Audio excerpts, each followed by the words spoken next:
রসুল বললেন পড়েন ও কালেমা, পড়ে ফেলছে কালেমা। রসুল বললেন নামাজ পড়া লাগবে। কয়া রসুল আল্লাহ নামাজ পড়বো আপনি কেমনে বললেন? কালেমা পড়ছি আপনারা দেখা, নামাজ পড়বো না, আমি নামাজ পড়বো না। রসুল বলেন পড়িস না, যা নামাজ পড়িস না, জীবনে পড়িস না, যা। আমরা হলে বলতাম মসজিদে আসিস না। রসুল তো রহমতের নবী, রহমতের নবী, কাউকে বের করে দিতে পারেন না, গালি দিতে পারেন না। যাও কালিমা পড়ছো, নামাজ পড়ার দরকার নাই। আমরা হলে তো কাফের ফতোয়া দিতাম। আমরা যে মুফতি, ডাইরেক্ট ফতোয়া কাফের। যাও নামাজ পড়িস না। চলে গেছে। মাঝে মাঝে আসে মসজিদে, আইসা দেখে সকল সাহাবীরা অজু করে নামাজ পড়ে। সবাই দেখতেছে অজু করে নামাজ পড়ে। ইয়া রাসূলুল্লাহ আর ভাল লাগে না একা একা, সবাই মসজিদে নামাজের সময় চলে আসে, আমি বাড়িতে একা থাকি, আজকের থেকে নামাজ পড়বো। আল্লাহু আকবার। এটাই তো লাকাদ কানা লাকুম ফি রাসূলিল্লাহি উসওয়াতুন হাসানাহ। নবীজি বললেন বাবা নামাজ পড়ো, আপত্তি নাই। আমার আর একটা কথা আছে। কি কথা? আমি ওযু করতে পারতাম না। নবীজি বললেন তাও ঠিক, অজু ছাড়াই নামাজ পড়ো, কোনো আপত্তি নাই। পড়তেছে অজু ছাড়া। আমরা হইলে এদিকে সব মুসল্লির নামাজ নষ্ট করছো বাইরে, ঠিক না? এমন ছিল না আমাদের আদর্শ। এজন্য বলছি না, আপনাকে আল্লাহ বলছেন ওমা আরসালনাকা ইল্লা মুবাশশিরা, সুসংবাদ দেও। সুসংবাদ গরম হইয়া দিলে কেউ নিবে না। সফট মাইন্ড নিয়ে মানুষকে বোঝাও। তো বললেন অজু ছাড়া নামাজ পড়ো। দীর্ঘদিন নামাজ পড়ছে। একদিন ফজরের সময় এসে দেখে হযরতে আলী নামছে অজু করতে।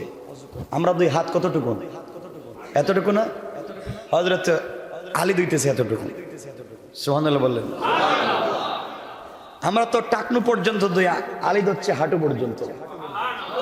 জিকা ভাই এটা কি করলেন? অজু করলাম। শুনলাম না এতটুকু, তা আপনি এত বেশি দন কেন? ভাই তুই জানিস না, নবীজির কাছে একদিন বসা ছিলাম, জিবরিল আমিন আসছে, এসে রাসূল পাকের কাছে জানাইয়া দিয়েছে তার উম্মত যারা অজু করবে কিয়ামতের দিন অজুর জায়গাগুলা নূরের মতো চমকাবে। কিয়ামতের দিন লাইট দিবে, লাইট। তো আমি চিন্তা করলাম এতটুকু ধুইব কেন, পুরো হাত ধুয়ে ফেলি, তো আমার পুরো হাতটা কিয়ামতের দিন লাইট হয়ে যাবে। আল্লাহু আকবার। এজন্য পুরো হাত ধুই। এত পাওয়ার, তাহলে আজকে আমি অজু করতাম না, আমি ডাইরেক্ট গোসল করব, তাহলে আমার পুরো বডি লাইট হয়ে যাবে। আল্লাহু আকবার বললেন না? তাকে বোঝানো লাগে নাই। ভিজা, একবারে ভিজা শরীরে মসজিদে নববীতে রাসূলের সামনে হাজির। কি রে ভিজা কেন? কই ইয়া রাসূলুল্লাহ এতদিন বলছি অজু না, 5 ওয়াক্ত গোসল করো। বলে কেন? কই আলী বলছে যতটুকু দোয়া যায় ততটুকু লাইট হয়। আমার হাত লাইট হবে, আমার বুক হবে না, আমার কাঁধ হবে না, আমার পেট কোমর হবে না। আমি মানতে চাই না। আপনাকে দেখেছি আপনার চেহারাও লাইট, আমি চাই কিয়ামতের দিন আমার বডি হয়ে যাবে পুরাটা লাইট। তার নামই তো দিন। বুঝাইয়া ফেলো তাকে, ইসলামটাকে সহজ করে বুঝাও, পিঠায়া নয়। কারণ আপনি দারোগা না, আগেই বলছি ইন্নাকা লা তাহদি মান আহবাবতা।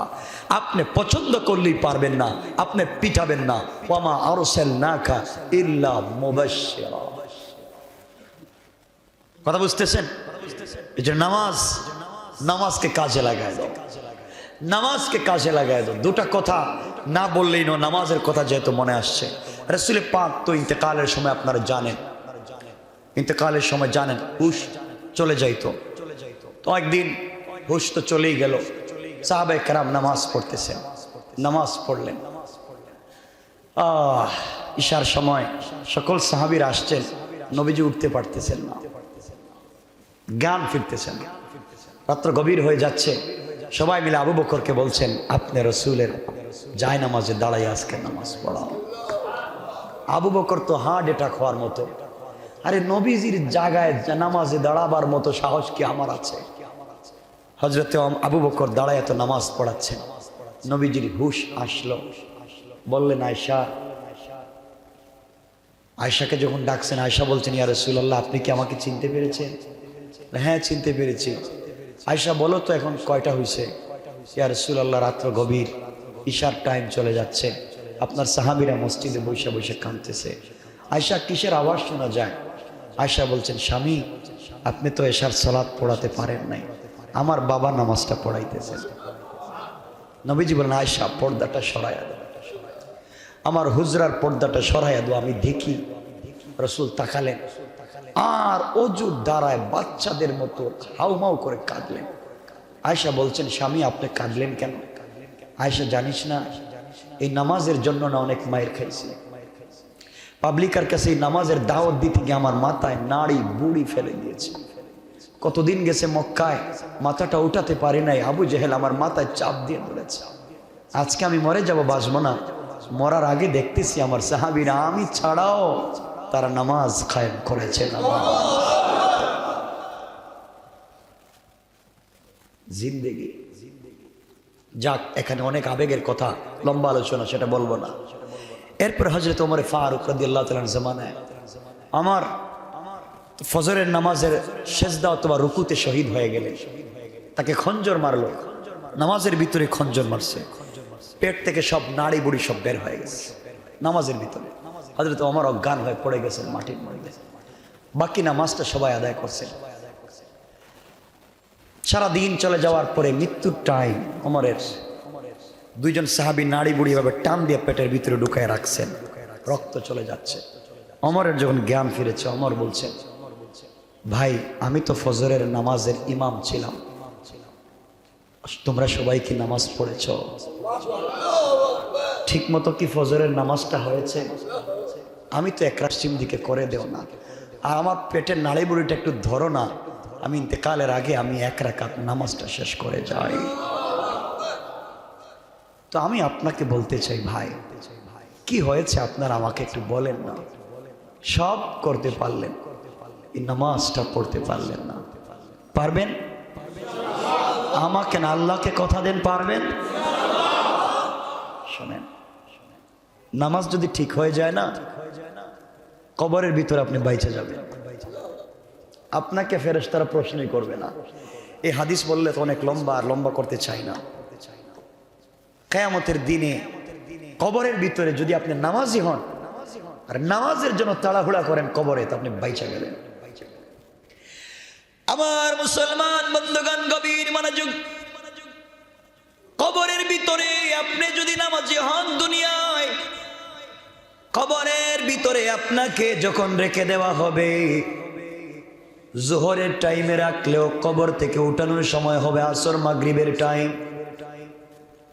রাত্রবেলা আপনাকে যদি কাফন দাফন করে কবরে রাখা হয়, দেখবেন তাকায়া আসরের টাইম হয়ে গেছে। এক কথায় আপনাকে যখনই কবরে শোয়া দেয়া হবে, আপনাকে প্রশ্ন করবার জন্য কবরে যখন আপনাকে হায়াত দেওয়া হবে, জীবন দেওয়া হবে, উঠেই আমি আপনি দেখব কবরের ভিতরে আসর মাগরিবের সময় হয়ে গেছে।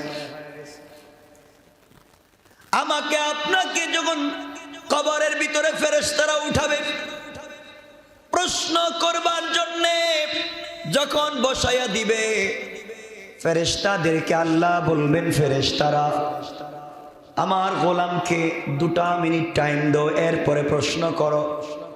আমি তাকে অবজারভেশনে রাখতে চাই 2 মিনিট, দেখি তো কি করে। কবরের ভিতরে আল্লাহর গোলাম যখন জিন্দা হয়ে যাবে, কোথায় আছে জানতে চাইবে না।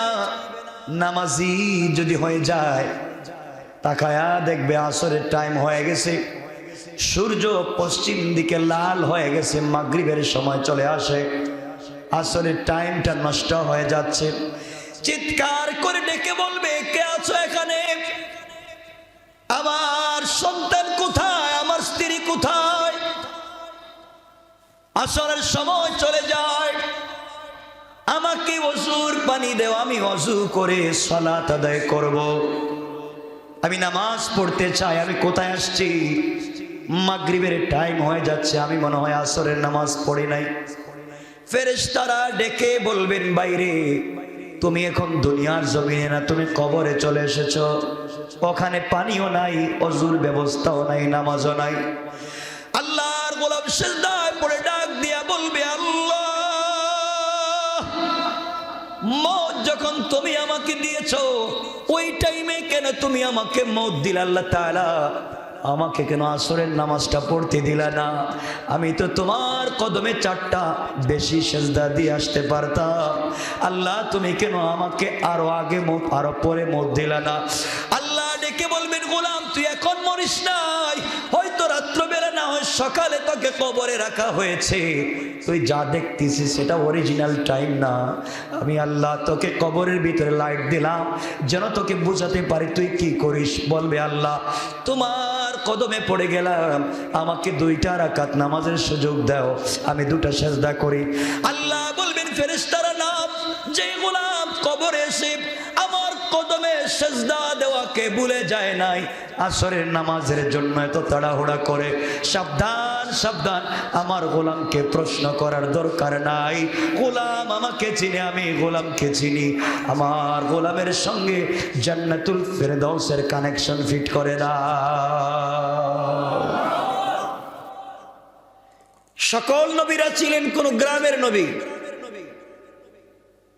এক এক সময় এক এক এলাকায় একাধিক নবী ছিলেন। কেন্দ্রীয় কোন নবী ছিলেন না। বনি ইসরাইল একজন নবী, অনারবে আরেকজন নবী, আরবে একজন নবী, বিভিন্ন জায়গায় বিভিন্ন নবী ছিলেন, কিন্তু সবাই ওটা দুনিয়ার নবী ছিলেন না। ইয়াহিয়া এক জায়গায় নবী, জাকারিয়া আরেক জায়গার নবী, মূসা এক জায়গার নবী, ঈসা আরেক জায়গার নবী। কথা বুঝতে পেরেছেন?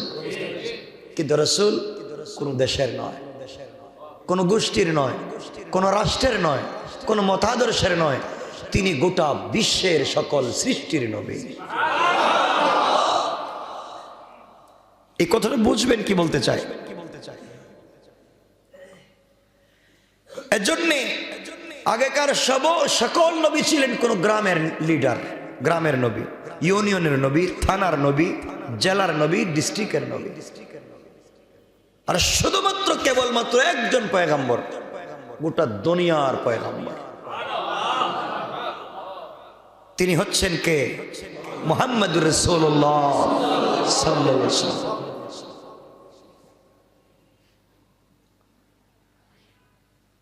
মূসা আলাইহিস সালামের সঙ্গে একবার আল্লাহর কথা হলো, প্রায় ঘন্টা 2 ঘন্টা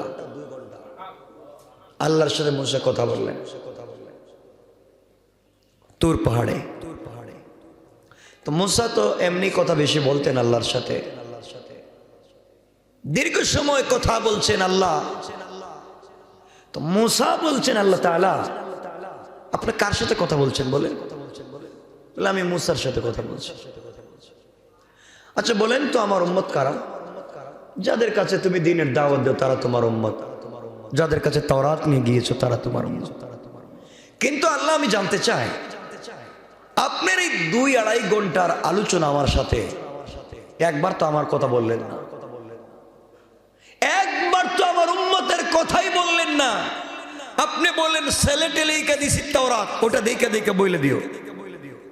কিন্তু 2-2.5 ঘন্টার আলোচনার ভিতরে আপনি 2টা নামকে বেশি বেশি নিয়েছেন। 2-2.5 ঘন্টার আলোচনায় যদি আপনি 300 শব্দ ব্যবহার করেন তাহলে 298 বার বলেছেন আহমদ আর মুহাম্মদ। আমি জানতে চাই এই লোকটাকে আমি জানতে চাই, যাকে আপনি বারবার আমাকে পরিচয় দিচ্ছেন আহমদ মুহাম্মদ, লোকটাকে। আমি কথা বলছি আপনার সাথে, আমার তো নামও নিতে পারলেন না। আল্লাহ বলছেন, মূসা তাহলে শোনো, যার দয়ায়, যার কারণে এই গোটা সৃষ্টিকে আমি আল্লাহ সাজিয়ে ডেকোরেশন করে রেখেছি, যার কারণে আমি আল্লাহ আসমান জমিন লৌহ কলমকে ডিজাইন করেছি। মূসা তুমি জানো না, আরশে আসিম থেকে নিয়ে দুনিয়া পর্যন্ত আমার সকল সৃষ্টির দিকে তুমি যদি পরখ করে চোখ মেলে থাকাও, সকল জায়গায় দেখবে আমি আল্লাহর হাতে যত ডিজাইন করা সকল ডিজাইনে আহমদ আর মুহাম্মদ নাম লিখে রেখে দিয়েছি। তো আল্লাহ আসলে এই লোকটা কে? এটা কোনো বড় ফেরেশতা না, মূসা কোনো ফেরেশতা নয়। তা আল্লাহ লোকটা কে আমি জানতে চাই। আল্লাহ বলেন মুসা ও আমার বন্ধু। আল্লাহু আকবার বললেন না? আল্লাহ তোমার বন্ধুটা কই? এখনো দুনিয়ায় যায় নাই, কিন্তু ওর জন্মের আগেই তার সাথে আমার বন্ধুত্ব হয়ে গেছে। মুসা তুমি জানো না, আজকে তুমি আমার সঙ্গে কথা বলতেছ, আমি জানি আমার এই বন্ধুর উম্মত অনেক গুনাহ করবে, কিন্তু মুসা একটা কথা বলে দেই,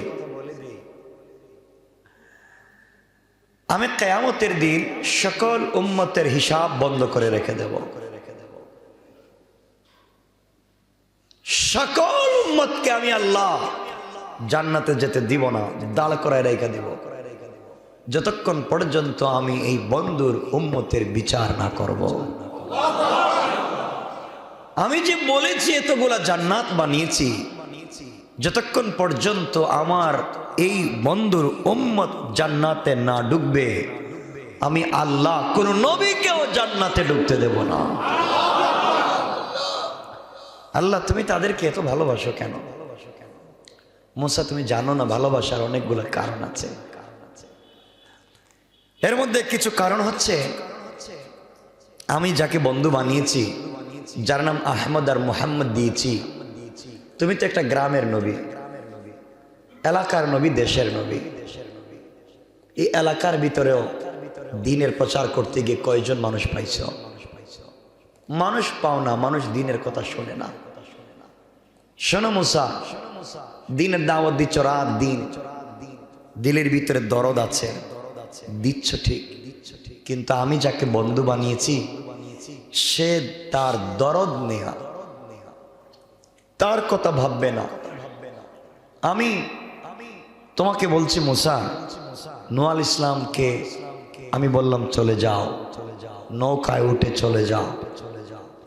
নূহ আলাইহিস ইসলাম উঠলেন, কিন্তু তার ছেলে কেনান যখন পানিতে ডুবে যায় মুসা, তখন এই নূহ যাকে আমি পয়গম্বর বানালাম, তিনি উম্মতের কথা বাদ দিয়া তার ছেলেকে টানলেন যেন সে নদী থেকে নৌকায় উঠে যায়। কিন্তু মুসা তুমি জানো আমি যাকে বন্ধু বানিয়েছি, তার দিলের ভিতরে তার সন্তান, তার আত্মীয় স্বজনের মায়া মহব্বত যতটুকু না আছে, তার চাইতে কোটি গুণ আছে তার উম্মতের দরদ তার দিলের।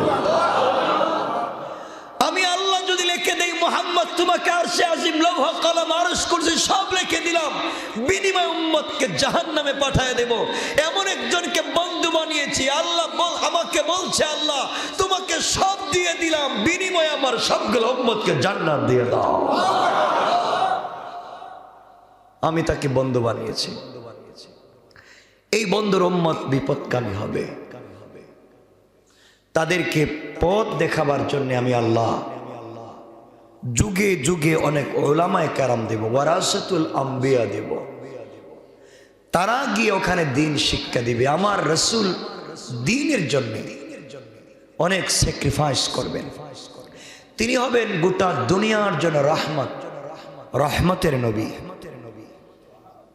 এজন্য আমার রাসূল হচ্ছেন রহমত, কি গোটা সৃষ্টির জন্য রহমত।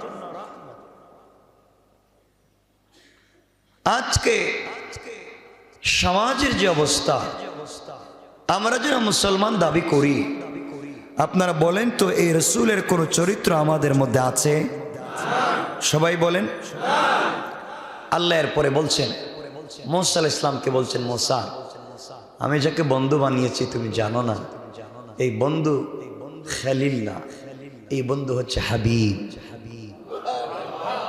তোমার সাথে বন্ধুত্ব করেছি, বন্ধুত্ব করে দেখছো তোমাকে কেমনে পিঠা দেওয়াইলাম, তোমাকে কেমনে নদী পার করাইতে গিয়ে তোমার পিছনে ফেরাউন লাগাইয়া দিলাম, কত কিছু তোমার সাথে করছি। কারণ মুসা জানো, তোমাকে যে বনি ইসরাইল দিয়েছি, রাত দিন দাওয়াত দাও, রাত দিন কথা বলো, ওরা শুনে না, আজকে একটা বলে কালকে মিথ্যা কথা বলে, আজ একটা বলে কাল আর একটা বলে, কিন্তু আমার নবী জানো এটা একবারে চুম্বকের মতো লাইগা থাকবে, লাইগা থাকবে, উম্মতকে নাজাত দেওয়ার জন্য লেগে থাকবে। এমনকি আমি আল্লাহ কিয়ামতের দিনে তাকে যে উত্তম সম্মান দিয়েছিলাম চেয়ারে বসবার, সেখানেও বসবে না, 24টা ঘন্টা উম্মতের চিন্তা করবে।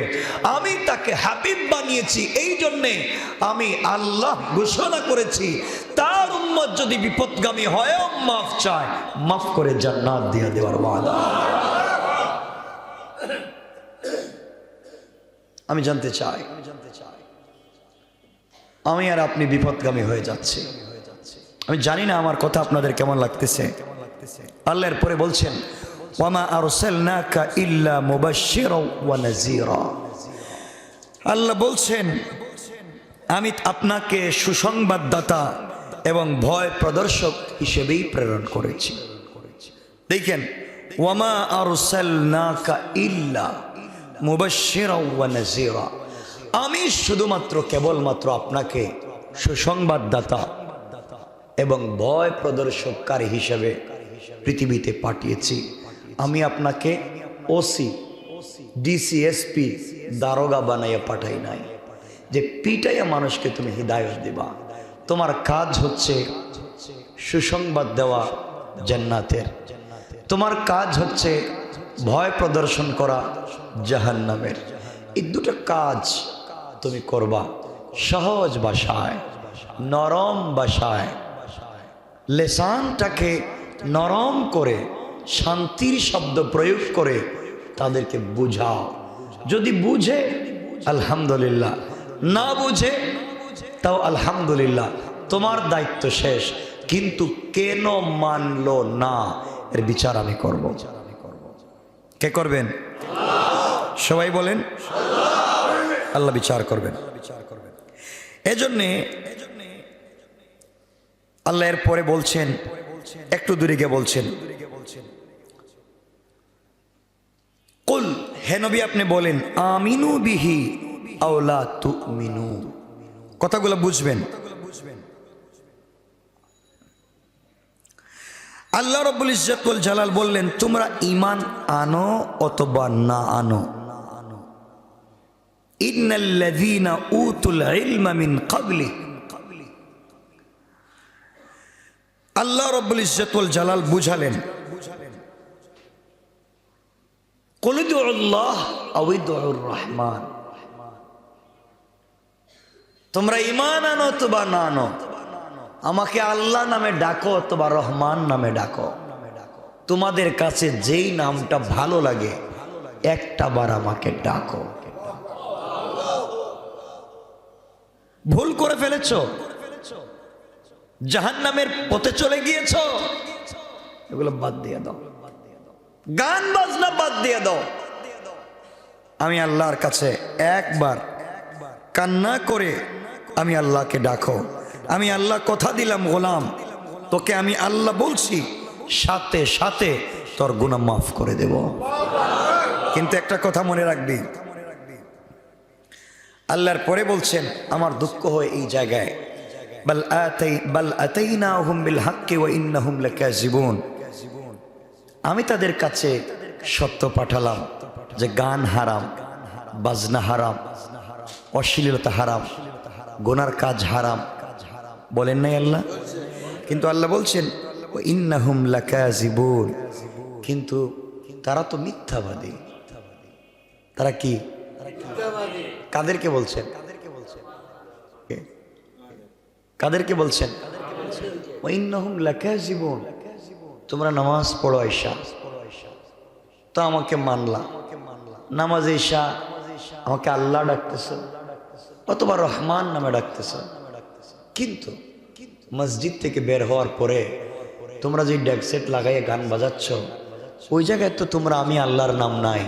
তাহলে ওয়া ইন্নাহুম লাকাযিবুন, তোমরা মসজিদে এসে যে আমাকে আল্লাহ রহমান বলেছিলে তোমরা মিথ্যাবাদী, তোমরা মিথ্যা বলেছ। মিথ্যা বললে মসজিদ আল্লাহ বলছে তো মসজিদে বাইরে নাই কেন? আমি বলছি, কে বলছেন? আল্লাহ। তোরা মসজিদে এসে বলছো আমি আল্লাহ, আমি রহমান, মসজিদ থেকে বের হয়ে এটাকে আর মানলে না। আল্লাহ আফসোস করে বলছেন ওয়া ইন্নাহুম লাকাযিবুন, তোমরা মিথ্যুক। আল্লাহ যদি কাউকে মিথ্যুক বলেন, আপনারা বলেন তো এই লোকটা জান্নাতে যাওয়ার কোনো সুযোগ আছে? নাই। সুতরাং আমাদের কাজ হচ্ছে জীবনে যত কাজ করি সকল কাজের মাধ্যমে আমরা চাই আল্লাহকে খুশি করা। এটা না আমাদের উদ্দেশ্যটা? কি বলেন? আল্লাহকে খুশি রাখা, আল্লাহকে সন্তুষ্ট রাখা। আচ্ছা, আপনাদেরকে আমি এভাবেই জিজ্ঞাসা করি, চুরি করলে আল্লাহ খুশি হন? জেনা করলে, মিথ্যা কথা বললে, গীবত শিকায়ত করলে আল্লাহ খুশি হন? গান বাজালে আপনাদের বলা লাগবে, গান বাদ্য যেগুলা যন্ত্র এগুলো বাজাইয়া, ডেকসেট বাজাইয়া নারী পুরুষ একত্রিত হইয়া ড্যান্স করা, নাচানাচি করা, এর মাধ্যমে আল্লাহ খুশি হন? খুশি হয় কে? শয়তান। কারণ আপনারা আমাকে বলেন তো, আপনাদের জানা মতে কোনদিন আমাদের এই পুরান ঢাকায় এই সাকরাইনে শয়তান আইসা গান বাজনা বাজাইছে? আপনারা শুনছেন কোনদিন? শুনেন নাই? শুনছেন? গুড্ডি উড়াও, উড়াইয়া তুমি নিজে উড়ে যাও, আপত্তি নাই। শয়তান আল্লাহরে বলছে, আল্লাহ আমার অপরাধটা এমন কি অপরাধ করছিলাম তুমি আমারে বানাইলা শয়তান? আমি তো কোনোদিন ছেলে মেয়েদেরকে নাচানাচি করি নাই। করছে না কোনোদিন? আমি তো কোনোদিন আল্লাহ দেশের কোটি কোটি টাকা বিদেশে পাচার করি নাই। আমি তো রাস্তাঘাট কালবার্ডের টাকা মাইরে খাই নাই। বাংলাদেশে এমন ব্রিজ পাওয়া যায়, এদিকে বানাইছে তো ওদিকে ভাঙিয়ে গেছে। উদ্বোধনের দিন মন্ত্রী গেছে উদ্বোধন করতে গিয়া, কই ব্রিজ না বানাইছে, সার ভাঙিয়ে গেছে কালকে। ঠিক বললাম না? গতকালকের কথাই তো, ঢাকা আরিচা সড়কে জানেনই তো ব্রিজে ফাটল ধরে গেছে। এই যে আমিন বাজারের যে ব্রিজটা ফাইটে গেছে। তো আমি জানতে চাই, শয়তান আল্লাহর কাছে মাঝে মাঝে বড় আফসোস করে বলে, আল্লাহ এই জমিনে এমন কোনো জায়গা নাই যেখানে আমি তোমাকে সেজদা করি নাই। এই মাটির সকল জায়গায় আমার এই কপালটা তোমার পায়ে লেগেছে। আমি তোমার সঙ্গে একটা দিন তো মিথ্যা কথা বলি নাই। আমাকে বলেন তো, একটা প্রমাণ দেখেন আপনারা কোরআন হাদিস থেকে যে শয়তান আল্লাহর সঙ্গে একটা মিথ্যা কথা বলেছে। বলেন না কেন?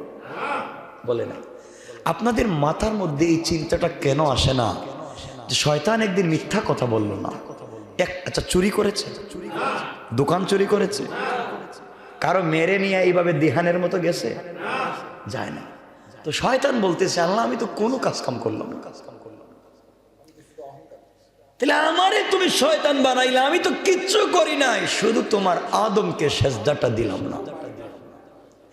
একটা মাত্র অপরাধে যদি আমার এত শাস্তি দেও, তাহলে তোমারই গোলামেরা যে নামাজ পড়ে তোমারে আবার মানে না, গান বাজায়, জেনা করে, মদ খায়, ফেন্সিডিল খায়, ইয়াবা খায়, আরেক বেচারার মেয়েরে নিয়ে রক্তকরণ করে মেরে ফেলায়, এরপরেও দেখি তুমি আমারে শয়তান বলো, এদেরকে কিছু বলো না। এজন্য আল্লাহ রাগ করে বলেছেন, ও ইন্নাহুম লাকাযিবুন, শয়তান জানিস ওরা আমাকে যা বলছে, আমি ভাবছিলাম তো আমার মতো সরল সহজ মনে হয় মানবে, বাইরে গিয়ে আমি আল্লাহরে মানে নাই। তোরা কথা দিলাম, ওরা যদি তওবা করে মাফ দিব, আর যদি তওবা না করে তাহলে তোকে যে জান্নাত দিব জাহান্নাম দিব না, এর চাইতে নিচে ওদেরকে দিব, নিচে।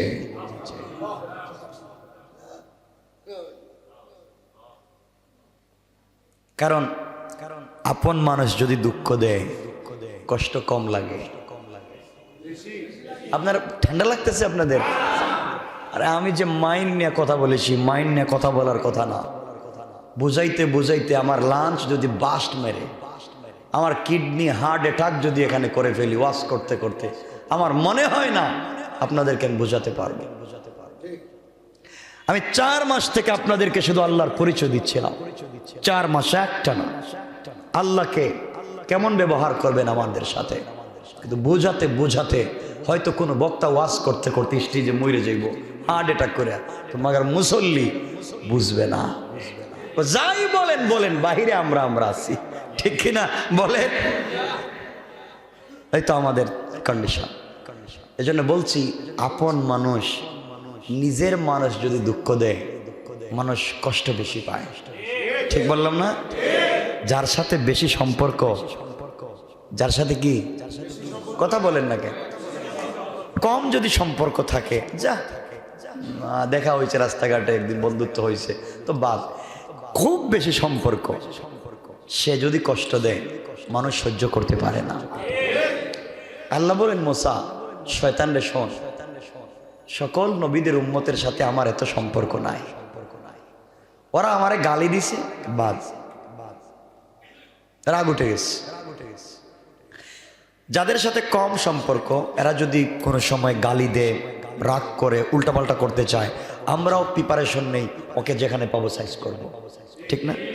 আর নিজের মানুষ যদি কিছু করে তখন আমরা বলি ভাই কার কাছে কি বলবো, ডান হাতও আমার বাম হাতও আমার, হাতও আমার গালও আমার, কথা বলেন না, কাকে মারবো? তো আল্লাহ বলছেন শয়তান জানিস ওরা যেহেতু অপরাধ করে, ওরা হাতও আমার গালও আমার, গোলামও আমার, উম্মতও আমার হাবিবের। আমার দুঃখ হচ্ছে এত বুঝালাম এরপরে বুঝে না, আমার দুঃখ, এরা তো আমার বন্ধু, আমার দুঃখটা বেশি লেগেছে, এজন্য শয়তান শোন রে এত কষ্ট পাচ্ছি, আমার গাল আমার হাত এত কষ্ট করে শেষ নবীর উম্মত বানালাম, আজকে আমাকে চিনে না। আল্লাহ যান যান, দেখছেন না শাকাইরে নিয়ে যাচ্ছি সবগুলারে, ডেক্সিট দিয়ে গান বাজামো, জাহান্নামে লিয়ে যাইতেছি। আল্লাহ যা আরো বেশি করে বাজা বাজা, ঠিক বললাম না? বাজাইতেছে সবাই, নাচতেছে। আচ্ছা বলেন তো, এই যে গেল সপ্তাহে ইন্দোনেশিয়ার একটা বিমান দুর্ঘটনা হলো, সব মানুষ মরে গেল, ঠিক না? মরে গেল। তারা কি জানতো বিমানে ওঠার আগে যে তারা মরে যাবে? কেউ জানতো না। সবাই জানতো তারা দেশে যেতে পারবে, কিন্তু আল্লাহর ইচ্ছা ছিল তারা যেতে পারবে না। আপনি যে গান বাজাচ্ছেন, নাচানাচি করতেছেন, মাঝে মধ্যে দেখবেন বিদ্যুৎ যায়, যায় না? যদি বিদ্যুৎ না গিয়ে আপনার ভিতরের বিদ্যুৎটা চলে যায়, আপনি নাচ শুরু করেছেন, বিদ্যুৎ আছে, ডেকসেট আছে, গান বাজে, হঠাৎ করে আপনার রূহটা চলে গেছে। ইয়াসআলুনাকা আনির রূহ কুলির রূহু মিন আমরি রাব্বি, আল্লাহ বলছে রূহ তোর উপর আমার হুকুম, থেমে যা, বন্ধ হয়ে যা। আপনার নাচ থাকবে, গান থাকবে, থাকবেন না আপনি। তো আপনাকে জানতে চাই কে আপনাকে বুদ্ধিটা দিচ্ছে গুনার কাজে লিপ্ত হবার? আপনি কাকে বন্ধু বানিয়েছেন, কাকে নেতা বানিয়েছেন, কাকে আদর্শ মনে করেছেন? কসম আল্লাহ পাকের মসজিদে বলছি, আপনি নিজেকে যদি মুসলমান দাবি করেন তাহলে আপনার জিন্দগিতে একটাই মাত্র আদর্শ, সেটা হচ্ছে মুহাম্মদুর রাসূলুল্লাহ। ঠিক বললাম না?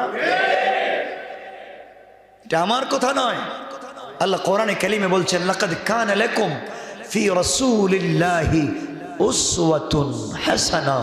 আল্লাহ বলছেন গোটা পৃথিবীর মানুষ তোমরা যদি সফল কাম হয়ে নাজাত পেতে চাও, শুধুমাত্র কেবলমাত্র মুহাম্মদের আদর্শ ছাড়া বিকল্প কোনো রাস্তা নাই। আদর্শ কয়টা? কথা বলেন। আমার নবীর আদর্শে চুরি আছে, জেনা আছে, সুদ আছে, ঘুষ আছে, ফেন্সিডিল আছে, গান বাজনা আছে, হারাম আছে। তো যতটার নাম বলছি সব আমাদের মধ্যে আছে, কারোর মধ্যে একটা, কারোর মধ্যে সবটা। কথা বলেন না? কে মদও খায়, ফেন্সিডিলও খায়, ইয়াবা ট্যাবলেট বেছে, মালে 2 নম্বর দেয়, কথা কন না কেন? নামাজও পড়ে না, মিথ্যা কথা বলে, আরেক বেচারার মেয়েরে নিয়ে ভাগে, সব আছে। তো আমি আপনাকে জানতে চাই, নামাজ পড়ে কেমনে জান্নাতে যাবেন? আমাকে বলেন নামাজ পড়ে কেমনে জান্নাতে যাবেন? বহুত নামাজি আছে না, কিয়ামতের দিন আল্লাহর সামনে দাঁড়াবে, আল্লাহ শান্তিতে বলবেন ফাওয়াইলুল লিল মুসাল্লিন, ও নামাজি এই তোমার নামাজের 2 বস্তা সওয়াব। যে নামাজ পড়ছিলে না, একটা নামাজও আমার কাছে আসে নাই, দিলাম তোমার নামাজ, ওগুলো না চুপচাপ জাহান্নামে যাও। বুঝেন নাই কথা? এটা আল্লাহ আগে বলে দিয়েছেন, ফাওয়াইলুল লিল মুসাল্লিন ওয়াইলুল লিকুল্লি হুমাযাতিল লুমাযা, ধ্বংস হয়ে যা, ওই ধ্বংস হও। কে বলছেন? আল্লাহ। এত কিছু জানার পরে আমরা ভুল পথে যাই, কিন্তু আমাদের মধ্যে ভুল কাজ করার পরে অনুশোচনা আসে না। ভুল কাজ করতে গেলে দেখবেন কিছু লোক ভয় পায়, আরে আল্লাহ কখন কি হয়ে যায়, ভয় পায় না? আপনার ভিতর অনুশোচনা নাই। অনুশোচনা যদি থাকতো, আল্লাহ শয়তানের সঙ্গে চ্যালেঞ্জ করেছিলেন, আমার গোলাম যদি গুনাহ করে অনুশোচনায় ভুগে আর গুনাহ করবে না, ওয়াদা দে আমি আল্লাহ তাকে মাফ করে দেব।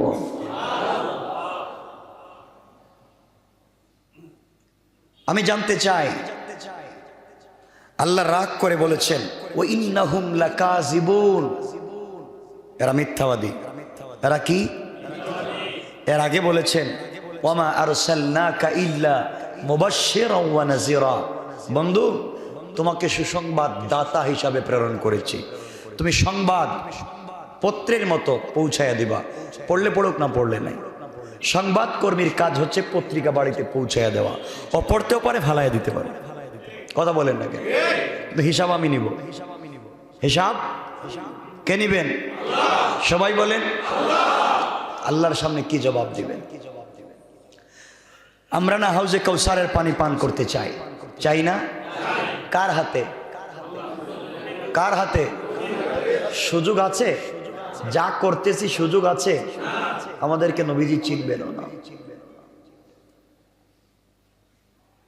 এই জন্যে যারা মসজিদে এসেছেন আল্লাহর ওয়াস্তে বলেন যা মন চায় করেন, গান বাজনা করবেন না। যুবক যারা আছো, যুবক তরুণ আমার মতো বডিতে যৌবন আছে, আরে তুমি জানো না, তুমি জানো না তোমার মতো কত মানুষই বাংলাদেশে আছে, তারও ঠোঁট আছে, আমারও ঠোঁট আছে। আমি ঠোঁট নাড়ালে আওয়াজ হয়, সে ঠোঁট নাড়ালে আওয়াজ হয় না। বাংলাদেশে কত লোক আছে আমার মতো, আমি তাকাইলে চোখ দিয়ে দেখি, সেও তাকায় কিন্তু দেখে না। কথা ঠিক বললাম না? তুমি কেমনে সে আল্লাহকে ভুলে বসে আছো? নিমক হারামের মতো কেন বসে আছো? এখনো তোমার মধ্যে অনুশোচনা আসে না? জাহান্নাম থেকে বাঁচবার ভয় নাই?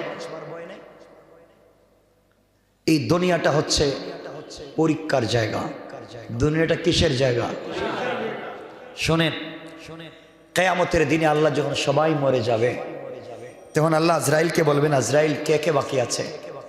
আল্লাহ জমিনের সব মাইরা ফেলাইছি, জমিনে এখন আর কেউ নাই, শুধু আপনি, আমি আর 12 জন ফেরেশতা, আর আসমানের মধ্যে কিছু ফেরেশতা আছে, আর কেউ নাই।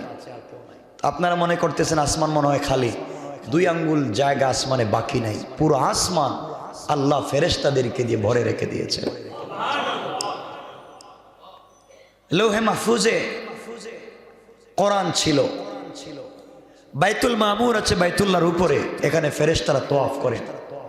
আল্লাহ বলছেন, রাসূল পাককে জানিয়ে দিয়েছেন, যারা একবার বাইতুল মামুর তওয়াফ করেছেন কিয়ামতের আগে দ্বিতীয়বার সুযোগ পাবেন না। এত বেশি ফেরেশতা আসমানের উপরে আছে।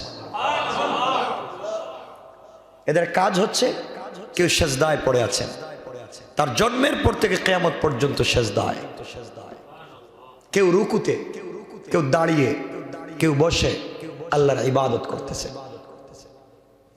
যখন তাদের মৃত্যুর সময় আসবে, আল্লাহকে তারা বলবে, আল্লাহ সারা জিন্দেগি তুমি বলেছো সেজদায় পড়ো, একটা বার পাও নাড়াই নাই, মাথা উঠাই নাই, জন্মের পরে সেজদায়, আজকে মৃত্যু পর্যন্ত সেজদায়, কিন্তু আল্লাহ আমি জানি না এরপরও তোমার হক আদায় করতে পেরেছে কিনা। চিন্তা করতেছেন কিছু? আর তুমি তো আসোই না সেজদা দেওয়ার জন্য। আল্লাহ তোমার হক আদায় করতে পেরেছে কিনা জানি না। আল্লাহ বলবেন ফেরেশতা সবগুলোর মাইরে ফেলাও, সব মরে যাবে। এবার আল্লাহ বলবেন, আজরাইল বলো তো কে বাকি? আল্লাহ আপনি আর 12 জন। 12 জন কে কে? 8 জন যারা তোমার আরশকে বহন করে রেখেছে, আরশ। আর 4 জন আমরা, আমি আজরাইল, জিবরাইল, মিকাইল, ইসরাফিল। 4 জন, 12 জন, 4 জন আর 8 জন, কয়জন? আর আপনি কয়জনিস? আর কেউ নাই। আল্লাহ তোমার তো মওত নাই, তুমি তো আছো, আমরা 12 জন। আল্লাহ বলবেন 3 জনের বাইরে ফেলা। জিবরাইলের কাজ শেষ, মিকাইলের কাজ শেষ, ইসরাফিলের কাজ শেষ। ইসরাফিলের কাছে যাওয়ার পর ইসরাফিল বলবে, ভাই আজরাইল রে, তুই যে আমাকে মারতে আইলি, আমি তো সবসময় সিংহা মুখে লাগায় বসেছিলাম, ফুক দিব, ধ্বংস করে দিব, কিন্তু আজকে যে আমাকে মারতে এসছ, আমার মনে হয় কোনোদিন কি আমি মুখ থেকে কি 1 সুতা, 1 ইঞ্চি, 1 চুল পরিমাণ সিংহা মুখ থেকে সরাইছি কিনা। যদি সরাইয়া থাকি তাহলে আজকে আমার অবস্থা খারাপ হয়ে যাবে। চিন্তা করতেছেন? আর আপনি আমার অবস্থা চিন্তা করেন তো একটু। সবাই শেষ। আল্লাহ বলবেন, আজরাইল এখন কয়জন? আল্লাহ 8 জন, আর আমি 1 জন, এদেরকেও মেরে ফেলাও, আর সে আজিমের দরকার নাই, সব মেরে ফেলো, সবাইকে মারা হবে। আল্লাহ বলবেন, এবার কে আছে? আপনি আর আমি। আল্লাহ বলবেন, আজরাইল আমি তোমাকে মারব না, গোটা দুনিয়ার সৃষ্টির প্রাণ তুমি নিয়ে এসেছ, তোমার প্রাণটা তুমি বাইর করে দাও, তোমার নিজের প্রাণ তুমি বের করে দাও। আজরাইল চিৎকার করে কাঁদবেন আর বলবেন, আল্লাহ আমি যদি জানতাম মওত এত কঠিন, আমি যদি 1 কোটি বাঘের 1 বাঘ জানতাম মওত এত কঠিন, তাহলে পৃথিবীর মানুষকে এত কষ্ট দিতাম না। মওত কোন জিনিস এখন আমি বুঝতেছি। পাবলিককে তো মারছি, কিছু জানি না ওরা কতটুকুন কষ্ট পাইলো আর না পাইলো। এখন আমি জানি, আল্লাহ আমি নিজের জানটা কেমনে তোমাকে বের করে দেই। কথা কিছু বুঝতেছেন? এই দিনটা সবার আসবে না? আসবে না? মওত সবার আসবে না? লম্বা কথা বলছি না, মনে রাখবেন। অনেক লোকের দেখবেন মৃত্যুর সময় আল্লাহ না করুক ঠুক বাঁকা হয়ে গেছে, পানি পড়ে মুখ দিয়া, পড়ে না? চোখ উল্টে যায়, জিহ্বা বের হয়ে যায়, শ্বাস এত বেশি নেই, পুরা বডি কাঁপে, ঠিক না? আজরাইলকে যখন অরিজিনাল সুরত দেখে তখন আর তার মাথা ঠিক থাকে না, ভয় পেয়ে যায়। কিছু মানুষ আছে দেখবেন মৃত্যুর সময় প্রস্রাব পায়খানা করে দেয়। কথা বলেন না? আপনি শুধু জানলেন, আপনি শুধু দেখলেন, এখান থেকে কোনো ইবরত হাসিল করলেন না, আপনি বুঝতে পারলেন না যে আমার মৌতের সময় কি হবে। আরে কত যুবক তোমার মতো ভাই মারা যায় রাস্তায়, রোড অ্যাক্সিডেন্ট করে মোটর সাইকেলে, তার হাত পা খুলি, তার মাথার মগজ পর্যন্ত কুকুর খায়। ঠিক বললাম না? রাস্তায় লাশ পড়ে থাকে, কেউ নিয়ে যায় না, কেউ নিয়ে যায় না। আমরা আল্লাহর কাছে চাই তো এমন মৌত চাই? এমন মৌত চাই? চাই না। এজন্য ভাই তোমার ভিতরে একটু ভয়টা ঢোকাও, কবরের ভয়টা ঢোকাও। তুমি জানো কবর এমন এক জায়গা, এমন এক জায়গার নাম কবর। তুমি একটু চক্ষু বন্ধ করে দেখো না, আজকে যে আমি এখন মরে গেছি, আমাকে গোসল করানো হচ্ছে, চিন্তা করো। আমার আত্মীয় স্বজন আমার জন্য কাঁদতেছে, আমার বাচ্চাটা আমার পাশে বসে বসে কাঁদতেছে, সবগুলো বোয়া, সব বোয়া। তুই কাঁদবে কেন? আমি মরে গেছি, তুই তো আমাকে বলবে, সাপোর্ট দিবে যে কবরে আমি সাথে আছি, কাঁদিব না। এখন তো আমি মরে গেছি, আমি কবরে যাব, আমাকে কেঁদে কেঁদে আমার কোনো উপকার হবে? কথা বলেন।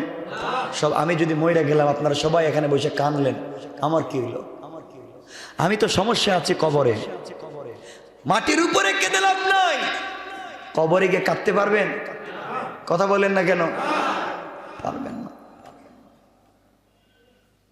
এই জন্য 2টা হাত জোর করে দিলাম, আল্লাহর ওয়াস্তে গান বাজনা বাদ দেন, নামাজে আসেন, নামাজি হয়ে যান। নামাজি যদি হয়ে যেতে পারেন, শোনো যুবক, সিনেমা হলে গেছো না? সিনেমা হলে যাও নাই কেউ? বললে আপত্তি নেই, আমার জানারও দরকার নেই, গেছো। কিন্তু বুকে হাত দিয়ে বলতে পারে জীবনে কোনোদিন তো জানিও নাই সিনেমা হল কেমন হয়। আল্লাহ হেফাজত করেছে। আমার দাদারও ছিল না, দাদারও ছিল না, বাবারও ছিল না, আমারও নয়। ঘরে টেলিভিশন তো দূরে, একটা ট্যাপ রেকর্ডও তো নাই। আল্লাহ বাছাই রাখছে। তাহলে আমরা কি সমাজের মানুষ হতে পারলাম না? একটা কথা বোঝায়, মনে রাখবেন, নামাজ শিখো, নামাজ পড়ো। সিনেমা হলে গেছো, দেখছো আসরের টাইম হয়েছে, টুপিটা দিয়া ওযু করে নামাজটা পড়ে নাও। জেনা করে ফেলেছো, নামাজের টাইম হয়েছে, নামাজটা আদায় করে নাও। মদ খেয়েছো, কুলি করে নামাজটা আদায় করে নাও। মানে গুনাহ তো করে ফেলেছো, নামাজটা আদায় কইরা নাও। ইন্নাস সালাতা তানহা আনিল ফাহশাই ওয়াল মুনকার। একদিন দেখবে নামাজ তোমাকে খারাপ পথ থেকে ফিরাইয়া নিয়ে আসছে। সময় কমে গেছে, বলবো না। রাসূল পাকের কাছে একজন সাহাবী আসলেন। একজন এসে বলছেন, রাসূল আপনি তো শুধু বলেন বলেন, নামাজ পড়েন আর ইসলাম কবুল করেন, আমি তো কালিমা পড়তে চাই না। কিন্তু জানেন কি, আপনার কাছে যে একদিন এসেছিলাম আর আপনি আমার হাত ধরে বলছিলেন, কিরে কালিমা পড়তে কি মন চায় না? ওই দিন যে আপনার চেহারার দিকে আমি তাকাইছিলাম, মোহাম্মদ মুচকি যে হাসি দেখেছিলাম না, আজও বলতে পারি না। পূর্ণিমার রাতে আমি আসমানের চাঁদের দিকে তাকাই, আর ওই দিন আপনার মুচকি হাসির দিকে তাকাই। আল্লাহ পাকের জাতের, পূর্ণিমা রাতের চন্দ্রের চাইতে আপনার হাসি অনেক দামি, অনেক লাইট, অনেক আলো। এজন্য বাড়িতে ভাল লাগে না, চলে আসছি, আপনি কালিমাটা পড়াইয়া দেন। রাসূল বললেন, পড়েন ও কালিমা। পড়ে ফেলছে কালিমা। রাসূল বললেন, নামাজ পড়া লাগবে। কয়া রাসূলুল্লাহ, নামাজ পড়বো আপনি কেমনে বললেন? কালিমা পড়ছি আপনারা দেখা, নামাজ পড়বো না, আমি নামাজ পড়বো না। রাসূল বলেন, পড়িস না, যা নামাজ পড়িস না, জীবনে পড়িস না, যা। আমরা হলে বলতাম মসজিদে আসিস না। রাসূল তো রহমতের নবী, রহমতের নবী, কাউকে বের করে দিতে পারেন না, গালি দিতে পারেন না। যাও, কালিমা পড়ছো, নামাজ পড়ার দরকার নাই। আমরা হলে তো কাফের ফতোয়া দিতাম। আমরা যে মুফতি, ডাইরেক্ট ফতোয়া, কাফের। যাও, নামাজ পড়িস। চলে গেছে। মাঝে মাঝে আসে মসজিদে, আয়েশা দেখে সকল সাহাবীরা ওযু করে নামাজ পড়ে। সবাই দেখতেছে ওযু করে নামাজ পড়ে। ইয়া রাসূলুল্লাহ, আর ভাল লাগে না একা একা, সবাই মসজিদে নামাজের সময় চলে আসে, আমি বাড়িতে একা থাকি, আজকের থেকে নামাজ পড়বো। আল্লাহু আকবার। এটাই তো লাকাদ কানা লাকুম ফি রাসূলিল্লাহি উসওয়াতুন হাসানা। নবীজি বললেন, বাবা নামাজ পড়ো, আপত্তি নাই। আমার আর একটা কথা আছে। কি কথা? আমি ওযু করতে পারতাম না। নবীজি বললেন, তাও ঠিক, ওযু ছাড়াই নামাজ পড়ো, কোনো আপত্তি নেই। পড়তেছে ওযু ছাড়া। আমরা হইলে এদিকে সব মুসল্লির নামাজ নষ্ট করছে বাইরে, ঠিক না? এমন ছিল না আমাদের আদর্শ।